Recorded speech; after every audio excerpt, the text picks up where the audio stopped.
Comme je l'ai baptisé, pardon. Vous avez deux tailles. Vous avez la petite taille. Attendez, on va mettre ça sur le côté. Vous avez la petite taille du lutin qui est celle qui va servir pour faire les petits nains du grimoire, les petits lutins du grimoire. Par contre, les mains que vous voyez là, moi je ne les ai pas découpées parce que c'est vraiment trop petit. J'ai juste fait suggérer la moufle, je vais dire comme ça, en mettant des stickles noirs, donc cette fameuse colle à paillettes qu'il y avait dans le kit. Parce que c'est vraiment trop petit à découper. Le lutin, il fait 5 cm de haut, je crois, quelque chose comme ça. Ouais, voilà, c'est petit. Hein. Donc, ce que j'ai fait, c'est que j'ai découpé 4 fois. Voilà. J'ai découpé 4 fois ici la forme en rouge, 4 fois le nez dans le rose, 4 fois la barbe dans le blanc. Et le petit chapeau, je l'ai chaque fois découpé dans une chute de papier que j'avais imprimée, chute de papier différent. Alors, vous vous demandez peut-être pour comment ça se fait que j'ai du plaid noir et blanc. Ben parce que j'ai créé du plaid noir et blanc uniquement. Regardez un petit peu comment j'explique dans les vidéos des papiers digitaux. Uniquement en prenant le motif plaid qui est en noir à la base. Et je l'ai vraiment fait petit et je l'ai collé les uns à côté des autres pour avoir un motif petit. Parce que je voulais qu'on le voit dans le chapeau du lutin. Voilà.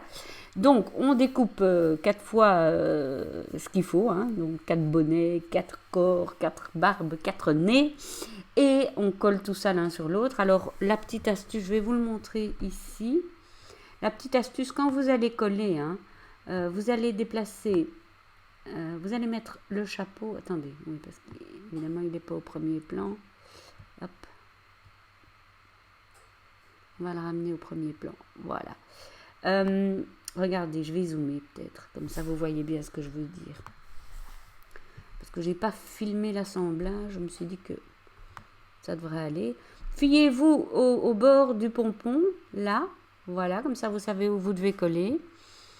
Puis, on met la barbe. Et alors là, on va aussi la mettre au premier plan. Voilà.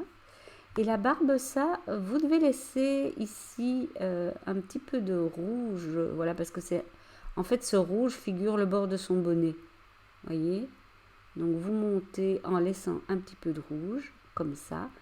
Et puis, en tout dernier lieu, vous venez coller son pif. On va aussi amener au premier plan, voilà. Et vous le faites, moi je l'ai fait un tout petit peu chevaucher sur sa barbe. Voilà. Et donc ça, ici, les petites mimines, je vous dis, moi j'ai pris mes stickles et j'ai fait deux petits points un peu allongés ici. Parce que c'est trop petit à découper. Pour le grand, pour la carte classique avec le grand, ça va. Mais pour les tout petits, franchement, il faut vraiment être très minutieux. Voilà, ce que je ne suis pas toujours. Bien voilà, ben, on a notre petit lutin qui est assemblé, donc on fait 4 bonnets différents pour les différencier, et puis on va continuer.